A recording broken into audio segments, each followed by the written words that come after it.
इस नए उत्तर प्रदेश की इस गाथा को आपको भी स्वीकार करना चाहिए। और इसमें आप यहाँ के सीएम रहे हैं, और ठीक है, भविष्य के तो उसमें सभी लोगों ने प्रश्न आप पे खड़ा कर दिया है। जब चाचा ही आप पे आशीर्वाद नहीं बरसा रहे हैं तो औरों का आशीर्वाद क्या मिल पाएगा। कम से कम आपको इस बात पर गौरव की अनुभूति होनी चाहिए कि जिस उत्तर प्रदेश ने आपको मुख्यमंत्री के रूप में स्वीकार किया था, कभी आज उत्तर प्रदेश प्रगति कर रहा है, तो आपको तो खुश होना चाहिए, हर व्यक्ति को खुश होना चाहिए। 10 लाख करोड़ रुपए से अधिक के निवेश प्रस्ताव को ग्राउंड ब्रेकिंग हम लोग कराने जा रहे हैं, इसी लखनऊ में आयोजन करने जा रहे हैं।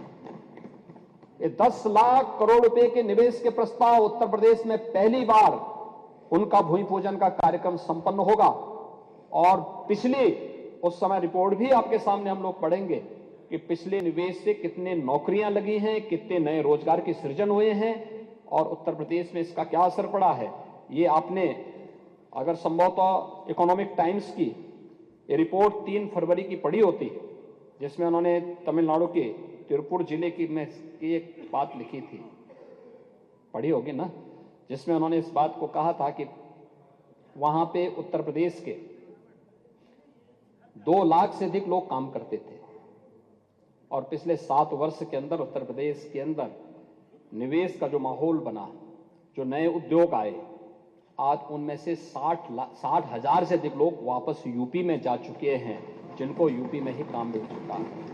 ये नया उत्तर प्रदेश है, और इस नए उत्तर प्रदेश की इस गाथा को आपको भी स्वीकार करना चाहिए। और इसमें आप यहाँ के सीएम रहे हैं, और ठीक है, भविष्य के तो उसमें सभी लोगों ने प्रश्न आप पे खड़ा कर दिया है। जब चाचा ही आप पे आशीर्वाद नहीं बरसा रहे हैं तो औरों का आशीर्वाद क्या मिल पाएगा। लेकिन कम से कम आपको इस बात पर गौरव की अनुभूति होनी चाहिए कि जिस उत्तर प्रदेश ने आपको मुख्यमंत्री के रूप में स्वीकार किया था, कभी आज उत्तर प्रदेश प्रगति कर रहा है, तो आपको तो खुश होना चाहिए, हर व्यक्ति को खुश होना चाहिए। हाँ? नहीं, चाचा तो आज भी साथ में है।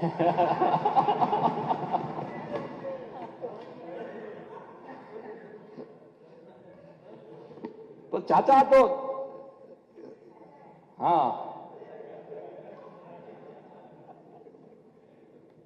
महोदय, ये इसलिए हुआ क्योंकि हमने एक कानून व्यवस्था का बेहतर माहौल दिया, ईज ऑफ डूइंग बिजनेस, निवेश मित्र पोर्टल और सिंगल विंडो सिस्टम के साथ साथ जो प्रदेश की इन्वेस्टमेंट फ्रेंडली पॉलिसीज थी, उसका परिणाम है कि आज हर निवेशक उत्तर प्रदेश के अंदर आना चाहता है, जिसमें हर एक व्यक्ति की जवाबदेही भी है और हमारी नीतियों में पारदर्शिता भी है।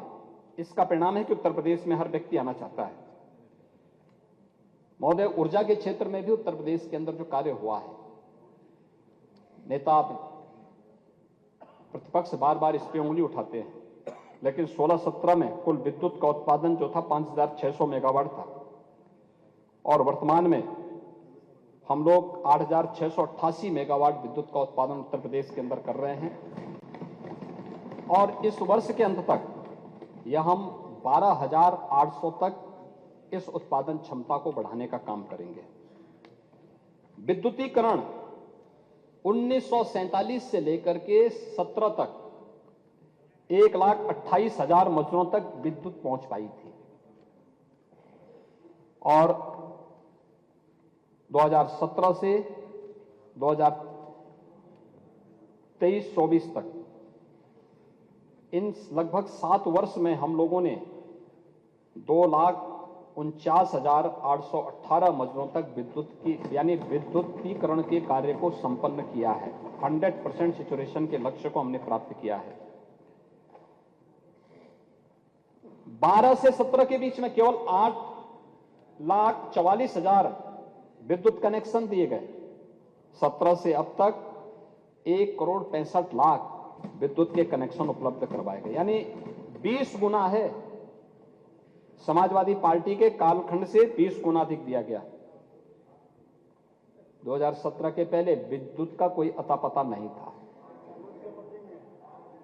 लेकिन 2017 के बाद ग्रामीण क्षेत्र में 18 घंटे, तहसील मुख्यालयों में 21 से 22 घंटे और जनपद मुख्यालयों में 23 से 24 घंटे की विद्युत की आपूर्ति हम लोग अनवरत कर रहे हैं।